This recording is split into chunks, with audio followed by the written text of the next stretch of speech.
So good morning. Thank you for introducing me. This research is part of my master's thesis, degree thesis project, and that was dedicated to the study and the conservation of the Ethiopian shield made of different kind of leather, hide, vegetable tan and oil tan leather, but also combined with metals, silver filigree. And they represented an opportunity to study new conservation treatments on composite artifacts. The scientific research was aimed at testing new resources for the conservation of organic materials, evaluating the use of rigid polysaccharide gels like gellan gum for the cleaning of objects made of leather. In this particular case, these shields were covered they were made of thick leather covered by a black colored layer. And so we wanted to test rigid gel to avoid any kind of mechanical action because this black colored layer was severely degraded. The goal was to assess the capability of the gel to release water molecules gradually and minimize the impact on the leather supports.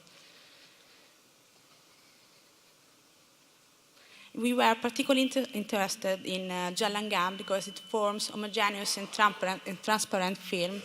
So we were able to monitor the action of the gel continuously, and at every moment we could stop or change our procedure. The cleaning procedure consisted of the direct application of the gel on the grain side of the layer. Then it was covered with a film of mylar, and then some sandbags ensure even contact between the gel and the leather.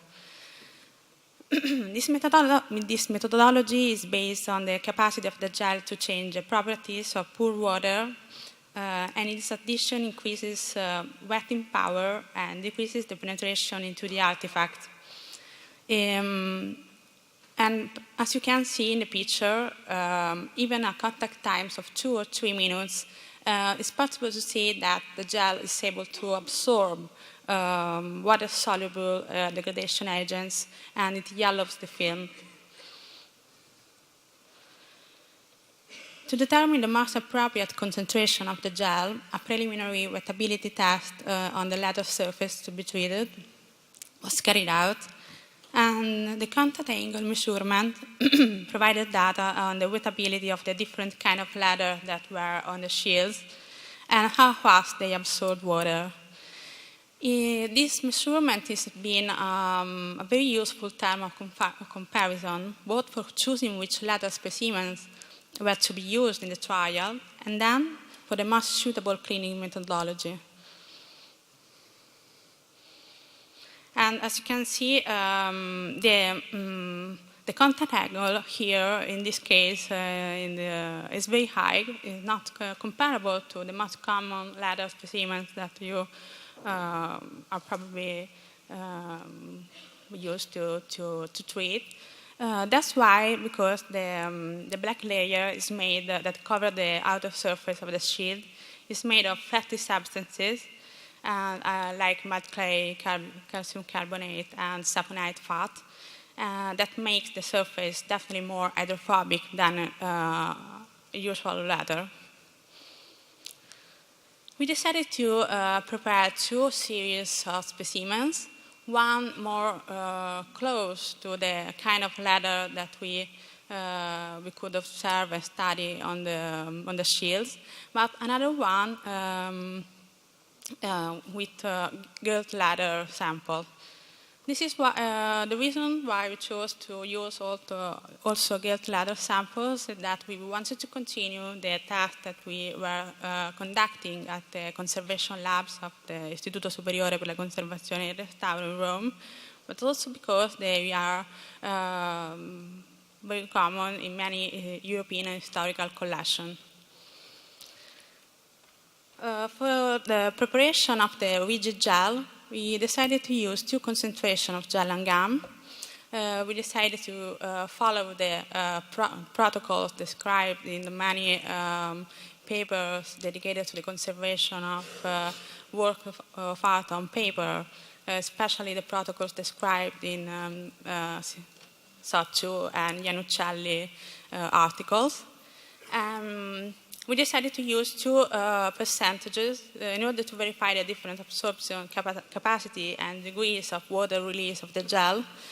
The release of water is inversely proportional to the concentration of gellan in the gel.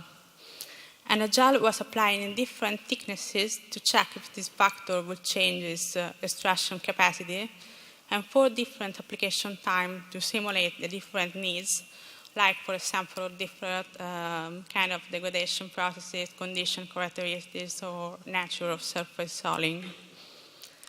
The specimens, before and after the application of the gel, were photographed and weighed, and then we proceeded to cut them to observe the session under the stereo microscope. To obtain repeatable and comparable values of the water penetration into the latter session, photographs were taken with the microscope camera to calculate the wet area using calculation software. In this case, in the picture, you can see we use Photoshop, so a very common software. The results showed that the concentration of the gel greatly affects the penetration, and 3 or 4% gels ensure very superficial water penetration.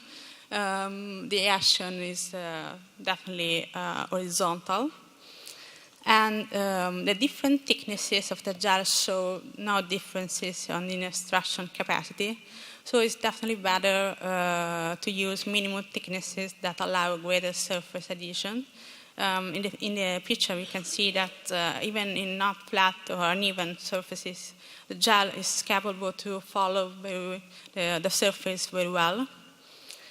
And also, yeah, the contact angle measurement provided very useful information because we could foresee how the surface